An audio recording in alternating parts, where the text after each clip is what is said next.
Not good at intros, but welcome to Anything Goes. This is my channel where I do my thing. I've been holding back. I've been pretty good at holding back from spewing whatever I'm thinking or reacting to what's been going on in the world, and it's been pretty hard to watch and pretty disturbing to say the least. So there's like three main points I want to get at. The first one is this. There was a murder in Minneapolis, in Minnesota, Saturday morning, right? And one thing, pretty much, let's go over what happened first. This is all from video evidence that everybody sees, right?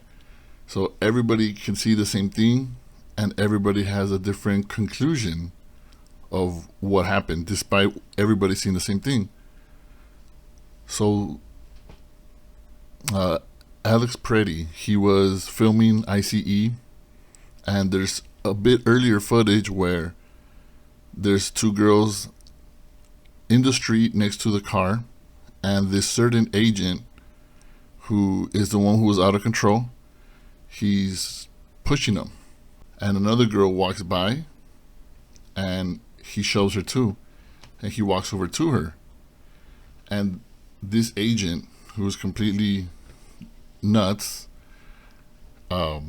he's still approaching them, and he approaches Alex, the victim, and shoves him, and he's standing there recording. Then he goes to the girl, and he shoves the girl, and that's when he steps in, like, whoa, like, hey. He was already telling the girl to back off because this guy's like, he's has a power trip right now. He's fully masked, he's fully geared up, he has immunity, so hey, they could do whatever they want, right? So he's just shoving him. And after he shoves her again and she falls to the ground, he kind of steps in and puts his arm kind of like, hey, relax, It wasn't a violent or confrontational. And the first reaction of that agent is to stick out the pepper spray and start pepper spraying him in the face. And even though he turns away and not trying not to engage, he's following his face. He turns around completely, and he's still trying to find a way to pepper spray him in the face. And it looks like he either got disoriented or he's trying to protect the girl that fell, so he starts to hold on to her. At this point, the rest of the agents come in, they all start grabbing him, and the same guy that initiated all this contact and this turmoil is the one who is seen taking swings at his face when he's getting pummeled by 5-6 agents, right? And then for some reason, something you would only think you would see in a criminal movie, in a TV show, one of the masked men, one of these masked federal troops, goes in and is searching him while he's getting, pummeled and beat on, searches him, finds his gun, and rips his gun out. And when he rips his gun out and starts to run away, at that point, from the other angle that we see, the ICE agent with Alex Pretti, one hand on the floor, both knees on the floor, or one knee on the floor, one knee kind of up, and the other hand holding his cell phone, gets shot in the back of the head, execution style. And the other agents proceed to unload their clip on him. A few disturbing points is that the first shot, he fell motionless, and they walked backwards, proceeding to shoot him and continue to shoot his dead body. It seemed like they just wanted to fire at something. And one of the disturbing clips is that you can see an agent on the right side from another angle. He's clapping as they're shooting him. So he clapped, like he got some kind of excitement, like some kind of a freakish, weird, psychotic thrill from seeing somebody being gunned down, and they put it in slow motion, and it's during those last 5 or 6 shots that he claps. And then the theory is that the agent who stripped him of his firearm, of his right to bear arms, when he ran off, he accidentally fired the shot on the floor, which proceeded to maybe make the agent shoot. But why would the agent have his gun out, pointing to him in the back of the head still? There's just no reason for this type of execution. There's no excuse you could think of in the world, in the universe, that could possibly excuse what those agents did and make the victim look like the bad guy. And here are some of the points that they're using. So the internet is full with the most twisted minds, the most twisted opinions, the worst trolls you could ever think of. And if you're on the MAGA side, you know what I'm talking about, because you saw that when Charlie Kirk got killed, right? So you know that exists. And for some reason, within an hour, the government, whatever, I don't even want to say their names, man. Noam Miller says that he was proceeding to assassinate agents. So the guy that's standing there recording, trying to push away those ladies getting shoved because this guy's on a trip, and gets pummeled, gets pepper sprayed without causing any confrontation, gets gang tackled, gets beat up, gets stripped of his firearm, and gets shot to death. He's the assassin. And who were they labeling an assassin, a terrorist? An ICU nurse. And not just any ICU nurse, a veteran affair ICU nurse. Someone who took care of this country's veterans. It's true what I read, that one ICU nurse is worth more than all the ICE agents put together. So everything I said, it's on video proof, right? In multiple angles. You can freeze frame it. You can see that he never brandished his weapon, that he never bare arms. He never got violent. He never did anything to warrant getting shot at, getting executed the way he did, right? So let's start with the earliest arguments. He shouldn't have been there. Well, the First Amendment in the Constitution is a right to protest, right? Freedom of speech. So he could have been there, and he should have been there. And the Second Amendment gives us citizens the right to bear arms. You could legally carry. He had the permit to have a gun. So what is all this that the Republican side, that all the right has fought for and preached and not give a damn about school shootings and children getting murdered because we have to protect that Second Amendment, right? All that just went out the window. Well, he shouldn't have had a gun. That is the argument that they have been using. And they want to lie, and they want to use AI and Photoshop to change his phone into a gun when he was standing in front of the agent. Sorry, we're not that stupid. All of a sudden, the Second Amendment has its defects now. It has a specific clause now when it's convenient. So you wanted to preach the right to bear arms we could carry. We've seen in the past years how MAGA has protested. All these Trump supporters have protested in city halls, outside of judges, the riot in January 6th with guns. And it was their right to bear arms, to take guns at a protest. Have you heard of Kyle Rittenhouse?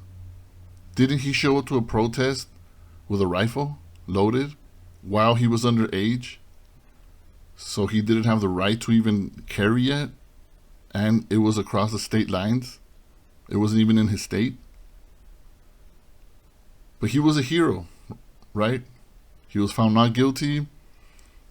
The Republican side has paraded him, has presented him in little conferences that they have, and they give him a round of applause. Look at this hero. He came in to a protest with a rifle and killed 2 people. An American hero. But when an American has a gun from the side that you don't support, all of a sudden he's in the wrong. It's like you can't make this hypocrisy up. If there's one thing I did not see coming, was the Republican side pulling back on the right to bear arms and having a gun. All these people that are so in love with the Second Amendment, like they ignore all the other ones, right? But no, you got to protect the Second Amendment. No, common sense gun laws are infringing on your right in the Second Amendment. But then all of a sudden now, hey, why did he have a gun? You don't bring a gun to a protest. You know how many times I saw that? You don't bring a gun to a protest. So now there's stipulations, now there's certain restrictions to the Second Amendment that didn't exist before. Oh, all of a sudden, there's instances where you shouldn't carry a gun. Even though Republicans and Trump supporters have lived and died by the idea of you can and should have a gun at all times. But yet, when someone is peacefully protesting, First Amendment, legally carrying a gun, Second Amendment, now that's not okay anymore. Now you're against that. And then Trump today comes out and says he shouldn't have had the guns. You can't have guns. You can't be walking with a gun. And they asked him, what about the Second Amendment? And he acted like he didn't hear it. So now Trump, the leader of the free world, now he is saying we shouldn't have guns. What a plot twist. I mean, I didn't expect that one. So now all of a sudden, it's like they're going down the list of which amendments they're trampling on in the Constitution. Forget about the Fourth Amendment. They've incriminated the First Amendment and now the Second Amendment. That is insane. Like, you're not, if there's any more proof that you need that you're not supporting the Constitution or the country, you're supporting whatever one man and his administration say, this is the proof. I would want to hear someone try to justify it, because all I see is trolls online. Twitter is the worst place in the world. Twitter has got to be the worst place in the world. And there's a tweet that someone posted, and I'm glad they did. One of the sports guys, because Twitter's full of bots, and a lot of these people also are from foreign countries, as was discovered a few months ago. So if you're going to engage on Twitter, you're probably talking to a bot or someone from a different country. A Russian puppet, an Israeli puppet.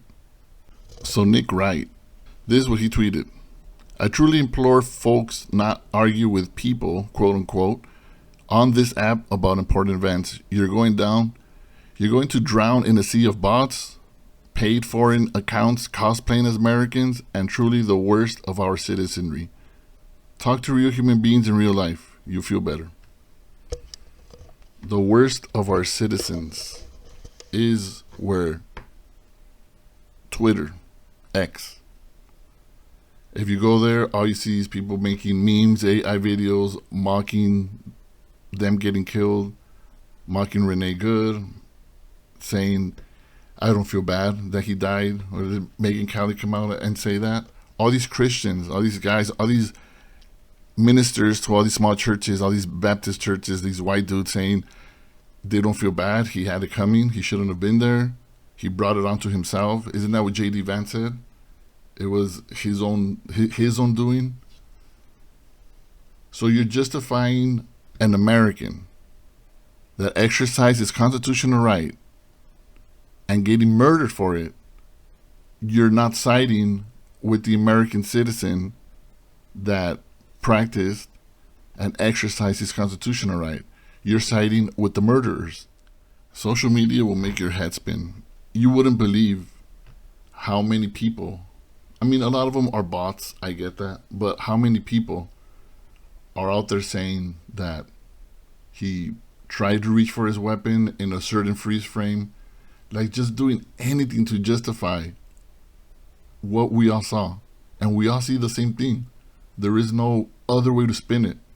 When you see a guy getting jumped, pepper sprayed, while standing there and filming, pepper sprayed, jumped, disarmed, killed, and shot a total of 10 times.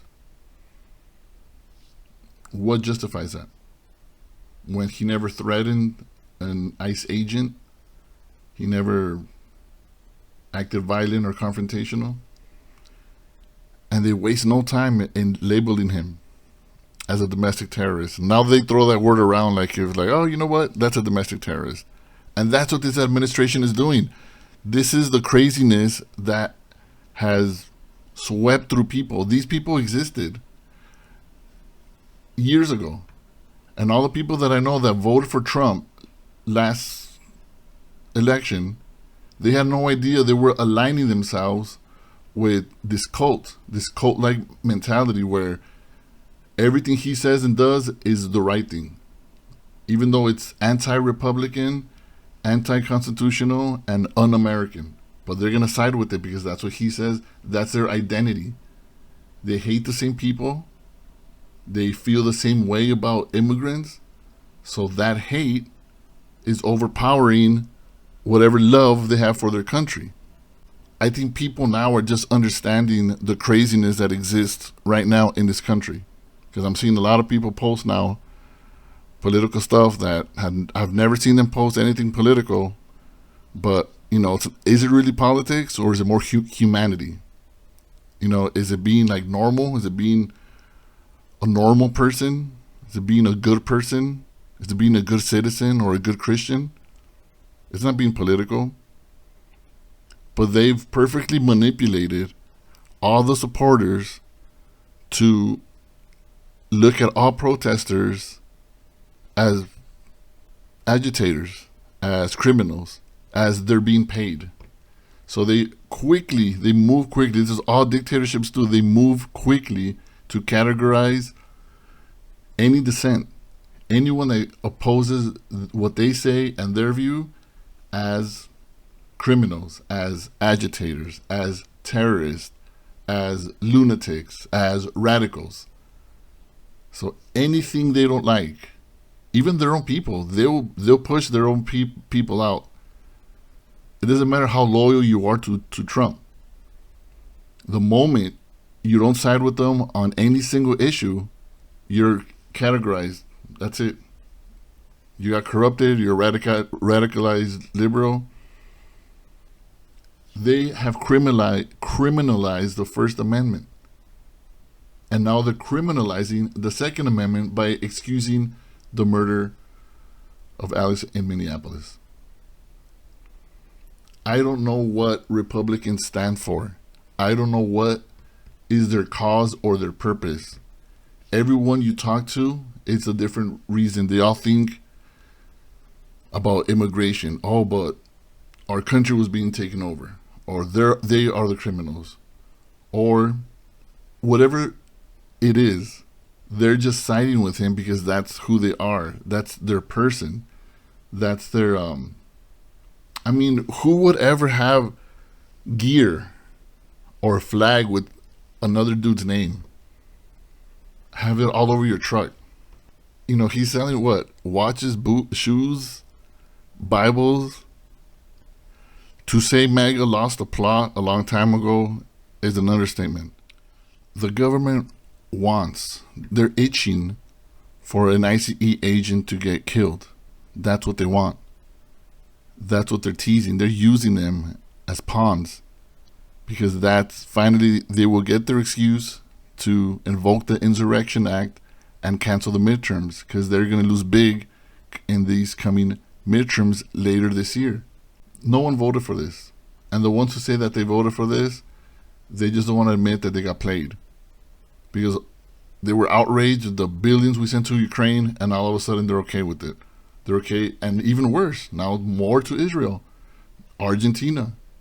Now let's invest billions in infrastructure in Venezuela so we could get the oil out, and the rich could get richer from that. It's not going to go to us. It's not going to help us. But there wasn't enough funding for education, for cancer research, for healthcare. No. But there is to get oil. We do have money for that. Twitter. If you're someone who uses Twitter daily, you need to be careful.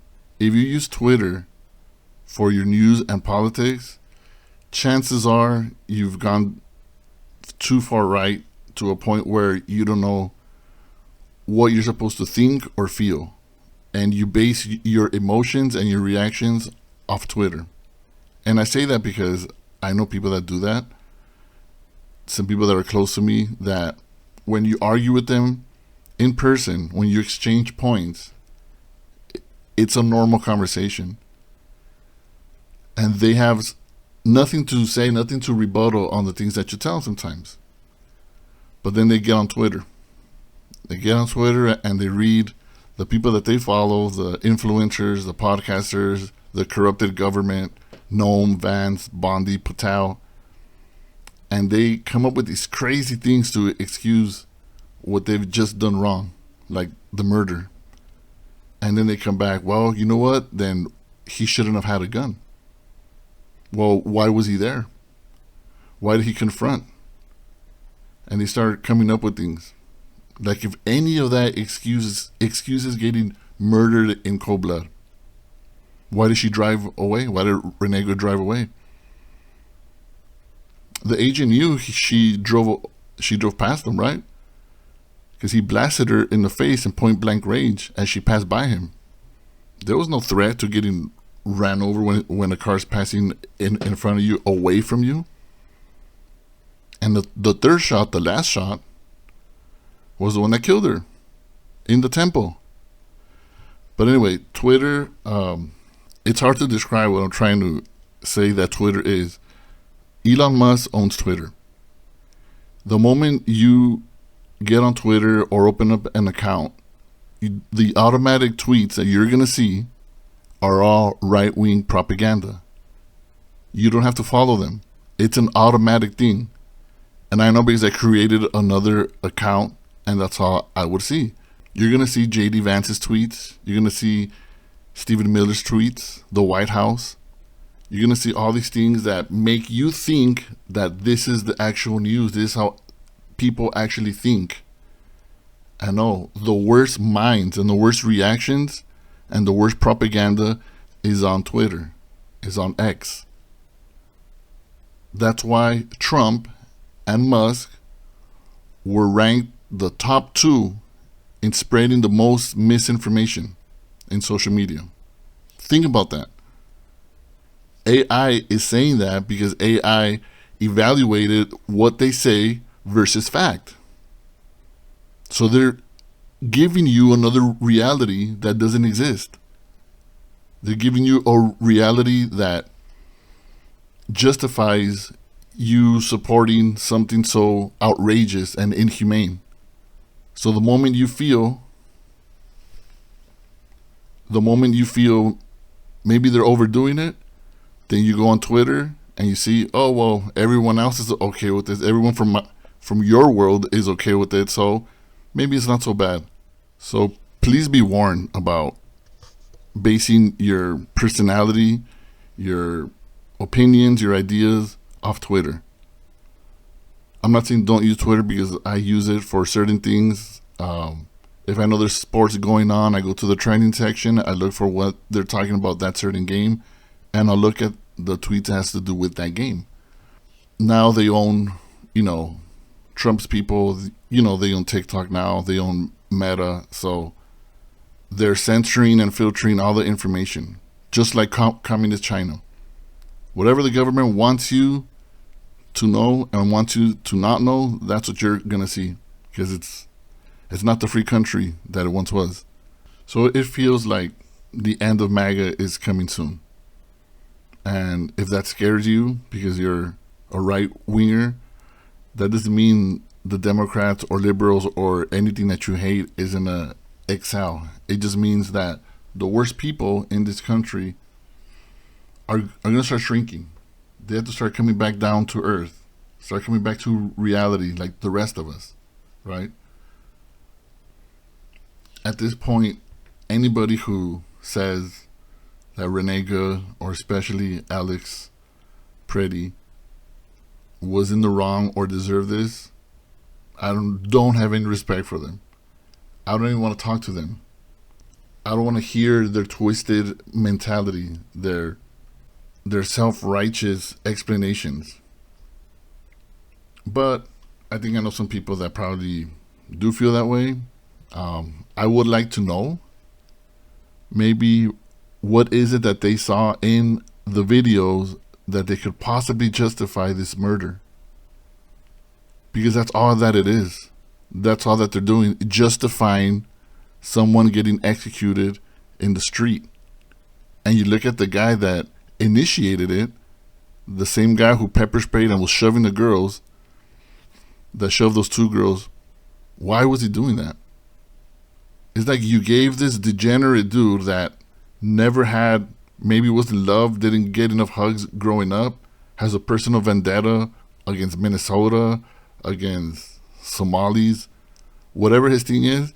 Hey, buddy, come on down. You could wear a mask, hide your face. We'll give you this gear so you could cosplay like a soldier. We'll give you pepper spray. We'll give you a gun. And you can do whatever you want.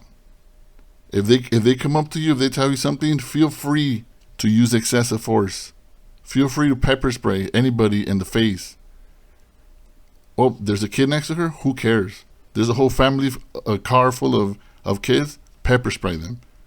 That'll teach them. It's like they all have this mentality. They're out to just destroy and feel important like they never had in their whole life. A lot of these dudes are probably lower class. They're doing it for the money. A lot of these dudes, I would say at least half of them, are white supremacists, the Proud Boys, the Oath Keepers, the 3%ers. That's why they act with so much hatred towards immigrants. They don't give a damn about a kid getting separated, getting sent to a detention, or getting lost, or if they die. They literally do not care if immigrants die. If they're doing this in the street, in broad daylight, in front of all these cameras recording, what are they doing to the immigrants in the detention centers with no cameras, with no supervision? They have full authority, full immunity to do whatever the hell they want. And you still want to say that's what you voted for? This is what you voted for? It's like everything I said has been coming true. Hey, I think Trump's side is white supremacists. You know, those are the ones behind the scene kind of pulling his strings. Those are the ones that are going to get in power. I said that. I called them Nazis before it became a normal thing. I was calling them Nazis. That's why I was frantic in preventing Trump from winning and trying to bring some light into anybody's eyes to not vote for that. So I think by now it's understandable how I was in 2024. And, you know, people told me, like, you know, who are you trying to get to, what they're trying to get at, or, you know. But I think now people could understand why I was kind of frantic from preventing this, because we saw this coming. Suffice to say, I was right. And the disaster that Trump was going to be, and that he is. And I can make a video talking about everything he did that if Biden would have done, would have caused so much outrage. Everything that's anti-constitutional and anti-Republican. I mean, there's a long list. But anyways, as of now, MAGA has lost their mind. And anyone who still supports that, I'm not saying don't be Republican or don't feel, you know, don't vote for Republican policies, but MAGA is not that. Whatever the reason you were Republican at one point, that's not what MAGA is right now. They're willing to turn against anything and anyone just to justify their wrongdoing, their cause that benefits them, not us. That's all I have to say. That's it. That's it. Thank you for tuning in. Till next time. Peace out.